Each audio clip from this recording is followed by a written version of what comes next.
aw bisimila an ka radio pele sanfɛ bi an ka karamɔgɔba min ye Sheikh Bebe ani fulakɛ Fama ka kalanden o ne filɛ aw ɲɛkɔrɔ aw ka plateau sanfɛ Sheikh Bebe karamɔgɔ ne b'a fɛ i ka fɔ maliyɛnw ɲɛna quoi bi sabula i ka furako o kuma bɛ ka ca dugu kɔnɔ fan bɛɛ i ka dagako o kuma bɛ ka ca dugu kɔnɔ fan bɛɛ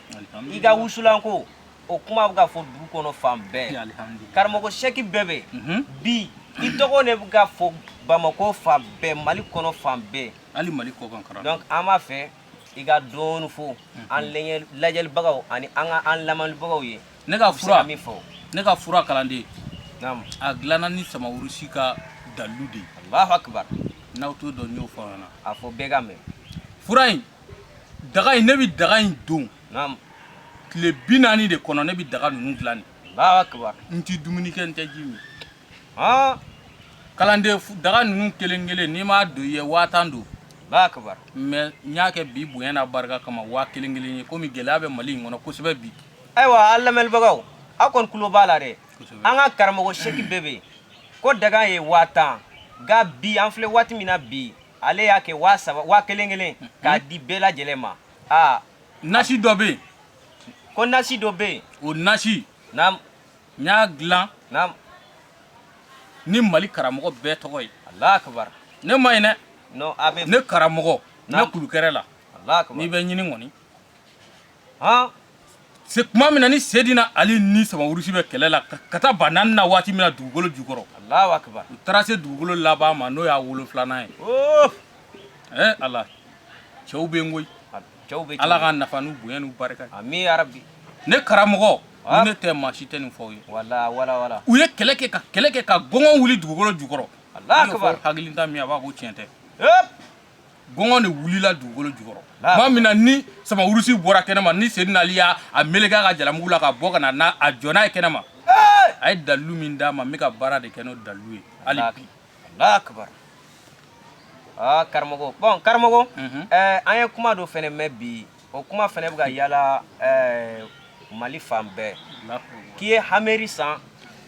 ka Mercedes moteur ta k'o yɛlɛ o sanfɛ quoi maliyɛn i y'a faamu o kuma fɛnɛ bɛ jamana nin fan bɛɛ maliyɛn o tuma na olu b'a fɛ an k'an tɛrɛku ka taa an ka fura publicité de kɛ cogo di ne yɛrɛ mana miiri o yɔrɔ ninnu na quoi n bɛ yɛlɛ maliyɛn na de walayi e yɛrɛ n ka mobili kɔni Ameri ka taa Mercedes moteur don o la e yɛrɛ hakili bɛ sɔn ma non o tɛ se ka kɛ a lajɛ sa a ɲɛfɔ n'o tɛ mais Sisi bɛ n ka mobili ko dɔɔni ayi bon Sisi fɛnɛ tɛ bɔ a la o Sisi fɛnɛ tɛ bɔ a la o Ameri ne tɛ yan Ameri de don karamɔgɔ bon an lamɛnibagaw aw bɛ se ka weleli kɛ sisan karamɔgɔ Sheikh Bebe bɛ yan nɔ aw mako bɛ fɛn o fɛn na numéro téléphone a b'a nɔgɔya aw bolo bi 98 ko 06 10 51 ayiwa i tɛ sɛgɛn a kan 98 06 10 51 ayiwa lamɛnibagaw a bɛ se ka weleli kɛ karamɔgɔ Sheikh Bebe a b'aw jaabi n'o tɛ n ka Ameri ko in a kuma tɛ kɛ dɛ Ameri ko a kuma bɛ ka ca dɛ ayiwa allo assalamu alaikum karamɔgɔ waaleykum salam baasi tɛ baasi foyi tɛ yen somɔgɔw baasi foyi tɛ somɔgɔw la karamɔgɔ i ye fayida min d'a ma a fisara an ma an tugara kɛw ma alihamdulilayi olu ka d'an kulo ye hali bi an b'i fɔ k'i waleɲuman dɔn foli ye Ala ta ye Ala y'i bolo mɛn i ka baara la ami bɔ i ka radio kɛrɛfɛ dɔɔni awɔ n bɛna sɔn wa kɛrɛfɛ dɔɔni karamɔgɔ depuis anw y'a fɔ an tɛ ka baara sɔrɔ fo sisan baara kɔni an yɛrɛ de b'a to yen sa sinon baara kɔni ayi o bɛ ka sɔrɔ dɔrɔn alhamdulilayi ka d'an kulo ye garijɛgɛ dayɛlɛla an bɛ lafiya yɛrɛ de la sisan alhamdulilayi o y'an ka maliyɛn kɔni maliyɛn bɛ diɲɛ yɔrɔ o yɔrɔ n'i bɛ tunga fɛ n'i y'an ka fayida n'i y'a ta walahi Ala bɛ nɔgɔya k'i ye i bɛ segin ka na usine ba jɔ ne bɛ fɔ Amérique de kan sisan Allahu akbar i m'a mɛn ko Amérique ne yɛrɛ dun ma deli ka se yen tungarakɛw bɔ ko k'i fɔ k'i waleɲuman dɔn ami ko n ye foli laminɛ ayiwa a tile hɛrɛ caya k'an bɛn ami mi ya rabbi kambe kalandi imani me karmogo Sheikh Bebe nin kera an benyana ne wallahi aywa lemel bagaw abise ka welel ke al sisa kusebe ni numéro kelen nga quoi aw ma ko be fen na karmogo baw jabi kusebe karmogo bon muso ka kuma ne buga cha sisa ibado bi anfle wati mina furu be ke wati mina be sa wati kelen na quoi muso ka cha bonya baliya de du ni sera ga ni deun nam ni deun banu fawla ka tugu baw ko nam ode anseni kololo ina bi karmogo ibse ka mune fo muso yana pour que uga furu ga seka sisu uga furu ga aga seka sisoro ga ta ko muso ka furu ga sisoro o miewa usula Allahu akbar usula ndo be mbulo ya bi ko manja kala ni ma fo mi yele di tellement que ne muso bi ne bonye chogo mina o nyena ndu ali nti bo chere manja usula non kala ndi do be ne ga jurula do be ne ga jurula ota allo mbalma kay segi ma bo radio la doni yi ma bo radio la ma itoko duma jam duma awo bon ne ko net nan to ko se net nan jam ti awo ne be bama ko anno Allah ko mi to ka pura dila mo ma ibe faida dila mo ma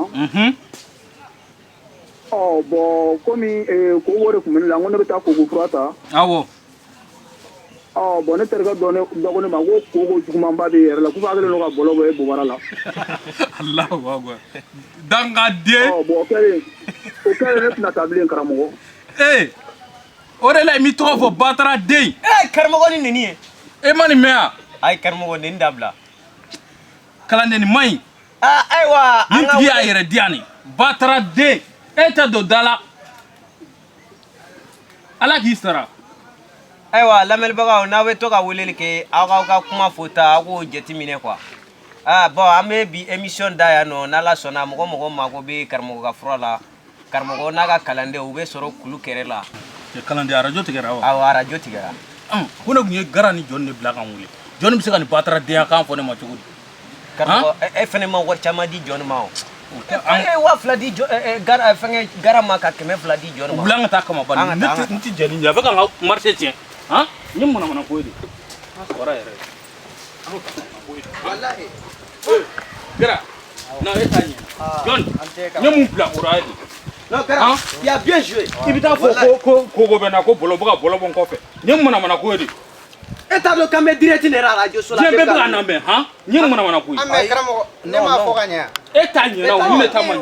non karamo fa na be ko da ko te ku ga tayre mun to di de ala chama ga basic mais e ma war bere ne ma ta to nge kemena ne ma kemena ne juli e be ga wa mu afero am ga mo mbar show la sema wa ko e be ta kemena ndo ma mu no gola mais ni karmo ko war di mana mais ibo fo an ko fe kana o fo radio mais ne bi ga ko fo ra o bi la to furage re voilà karamo ni ra kila ye keme flani dama ja keme nani voilà comme neta ko keme woro ni se na wa kelen andu me wa mu ko affaire de la chez wa bina million si iba la je chez na re ikele bla che muru pika bla na fla ama la e ga nuti anga mo ko fali anga mo ko fali anga ta sa